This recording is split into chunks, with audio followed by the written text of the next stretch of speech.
কেকটা কেমন খেতে হয়েছে বল। এটা শুধু তোর জন্যই বানিয়েছি। মৌলি যেন উত্তেজনায় একেবারে টগবগ করে ফুটছে। সত্যি দারুণ। তুই বানিয়েছিস? চোখ বন্ধ করে কেক খেতে খেতে বলল অরিত্র। হ্যাঁ, ইউটিউব দেখে। আমি জানতাম এই ফ্লেভারটা তোর পছন্দ হবে। মৌলির চোখে মুখে যেন খুশি উপচে পড়ছে। যে মেয়ে কোনোদিন রান্নাঘরে পা পর্যন্ত দেয় না, আজ সে তোমার জন্য কেক বানিয়েছে।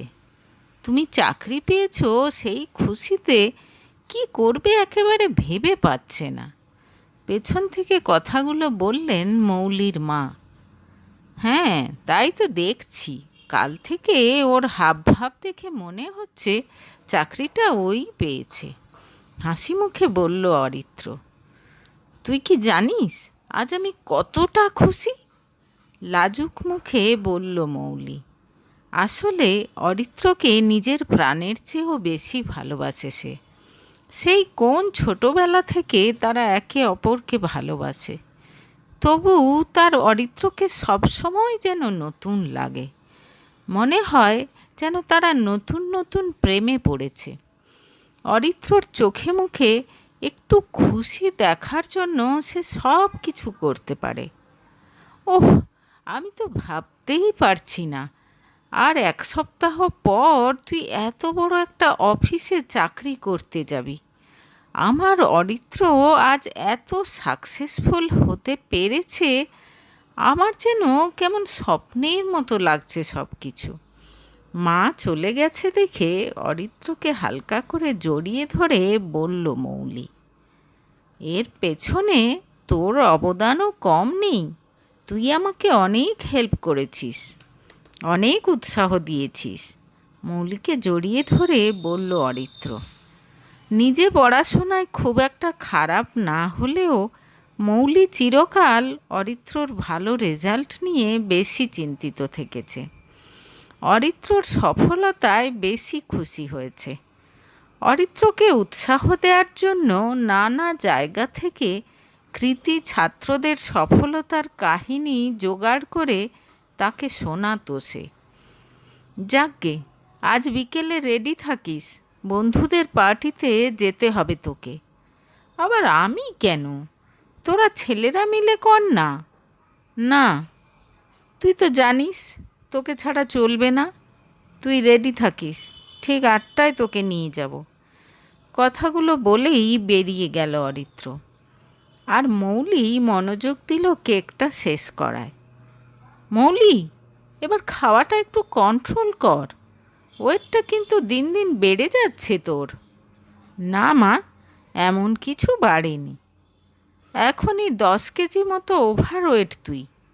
এবার তো অরিত্র চাকরি পেয়ে গেল, কিছুদিন পর নিশ্চয়ই তোদের বিয়েও হবে। এবার একটু খাওয়া দাওয়া কম কর, ওজনটা ঠিক কর। তুমি কিছু জানো না মা, অরিত্র তো বলে আমার এই গোলুমোলু চেহারাটাই ওর ভালো লাগে। মেয়ের আত্মবিশ্বাস দেখে কিছুটা দমে গেলেন মা সুপ্রিয়া। মৌলি জানে তাকে দেখতে যেমনই লাগুক না কেন, অরিত্র কখনো সেটা নিয়ে মাথা ঘামায় না। তাদের দুজনের মধ্যে সম্পর্কটা একেবারে অন্যরকম। সবচেয়ে আগে ভালো বন্ধু তারা। এর প্রায় মাস তিনেক পর অফিসের বাকি দুই কলিগ আর অরিত্র শহরের নামী একটা হোটেলে ডিনারে যাওয়ার প্রোগ্রাম করলো। সঙ্গে নিজেদের গার্লফ্রেন্ডদেরও নিয়ে যাবে সবাই, এটাই ঠিক হলো। এই কয়েকদিনেই অফিসের রাজদীপ আর অনিশ, এই দুজনের সঙ্গে খুব ভালো বন্ধুত্ব হয়ে গেছে অরিত্রর। ডিনারে গিয়ে কেন জানে না অরিত্রর বারবার মনে হতে লাগলো সবাই যেন মৌলিকে একটু বাঁকা চোখে দেখছে। আজ মৌলি এমন একটা ড্রেস পরেছে যে তাকে বেশ মোটা লাগছে।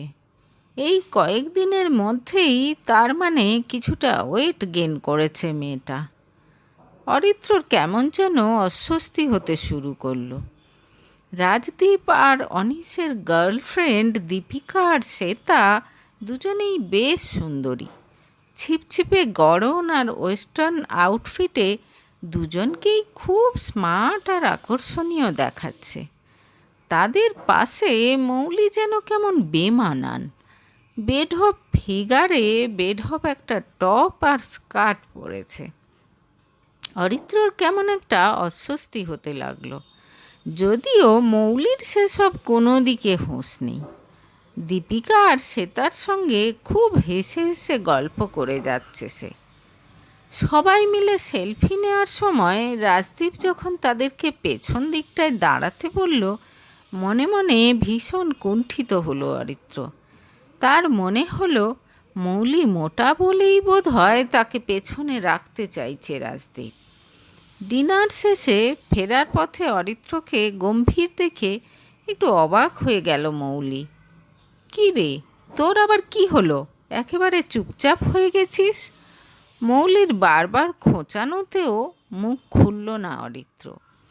বেশ কিছুদিন পর তাকে না জানিয়ে রাজদীপ আর অনিশ প্রেমিকাদের নিয়ে গোয়া যাওয়ার প্রোগ্রাম করেছে জানতে পেরে খুব দুঃখ পেল অরিত্র। কেন জানে না তার যত রাগ গিয়ে পড়ল মৌলির ওপর। নিশ্চয়ই ওরা মৌলিকে মেনে নিতে পারেনি। এরপর থেকেই অরিত্র অদ্ভুত একটা হীনমন্যতায় ভুগতে লাগলো।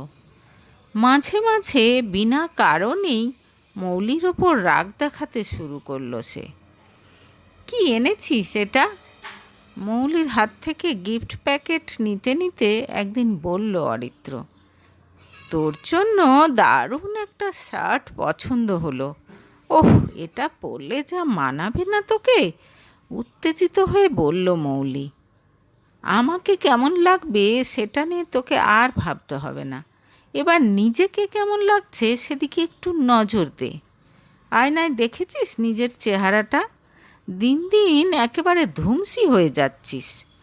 অরিত্রর গলায় বিরক্তি ঝরে পড়ল একেবারে। তার কথা শুনে যার পর নাই অবাক হয়ে গেল মৌলি। অরিত্র কখনো তার সঙ্গে এরকমভাবে কথা বলে না। তবুও একবার হাসার চেষ্টা করল সে। তুই আবার কবে থেকে এসব নিয়ে মাথা ঘামানো শুরু করলি? মানে, তোর কি ধারণা আমার কোনো সৌন্দর্যবোধ নেই?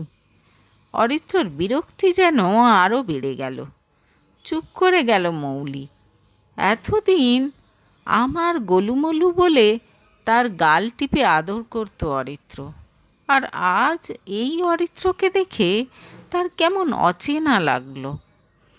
এরপর থেকে মৌলি খেয়াল করল অরিত্র যেন তাকে অ্যাভয়েড করা শুরু করেছে। তারা দুজনেই মুভি দেখতে ভালোবাসে। শাহরুখ খানের কোনো মুভি এলে তারা দুজন একসাথে সেটা দেখতে যায়। কিন্তু এবার অরিত্র বন্ধুদের সঙ্গে মুভি দেখে চলে এলো, এমনকি মৌলিকে কথাটা জানালো না পর্যন্ত। মৌলি দুজনের জন্য টিকিট কেটে এনে যখন জানালো, তখন অরিত্র বলল, আমার সিনেমাটা দেখা হয়ে গেছে, তুই অন্য কারো সঙ্গে চলে যা। ফোন ধরে থম মেরে কিছুক্ষণ দাঁড়িয়ে থাকার পর টিকিট দুটো ছিঁড়ে ফেলে দিল মৌলি। কিছুক্ষণ পর কাঁদতে কাঁদতে মাকে সব জানালো সে।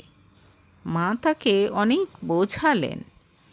মার কথা শুনে এবার ডায়েট কন্ট্রোল শুরু করলো মৌলি, কিন্তু কোনো লাভ হলো না। ওজন কমার কোনো লক্ষণ দেখা দিল না। এর মধ্যেই একদিন অরিত্র ঘোষণা করে দিল, দেখ মৌলি, তুই আমার খুব ভালো বন্ধু, এটা ঠিক। তোর মতন বন্ধু আমার আর একটাও নেই। তাই আমি চাই সারা জীবন তুই আমার বন্ধু হয়েই থাক। হ্যাঁ, আমিও তো তাই চাই। তাছাড়া স্বামী স্ত্রীর সম্পর্কের মধ্যেও বন্ধুত্ব থাকাটা খুব জরুরি বলে আমি মনে করি, খুশি মনে বলল মৌলি। তুই আমার কথা ঠিক বুঝতে পারলি না। আমি চাই তুই আমার বন্ধু হয়েই থাক। বিয়ে করে নিলেই আমাদের বন্ধুত্বটা নষ্ট হয়ে যাবে, আর আমি সেটা চাই না। অরিত্রর কথা শুনে বুকের মধ্যেটা ধড়াস করে উঠল মৌলির। তার মানে অরিত্র তাকে বিয়ে করতে চায় না, কিন্তু সে তো মনে মনে এতদিন অরিত্রকে স্বামী হিসেবে কল্পনা করে এসেছে।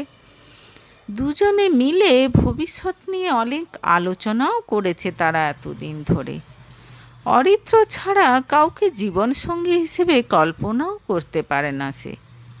মুখ দিয়ে কোনো কথা বেরোয় না তার, চোখ দিয়ে দুফোঁটা জল গড়িয়ে পড়ে শুধু। এবার বিশ্বাস হলো তো, হও আরো মোটা। মাও কথা শোনাতে ছাড়ে না মৌলিকে। কোনো কথা না বলে চুপচাপ নিজের ঘরে চলে যায় সে। তারপর বিছানায় পড়ে হাউমাউ করে কাঁদতে থাকে। বারবার তার অরিত্রর সঙ্গে কাটানো ঘনিষ্ঠ মুহূর্তগুলো মনে পড়ে যাচ্ছে।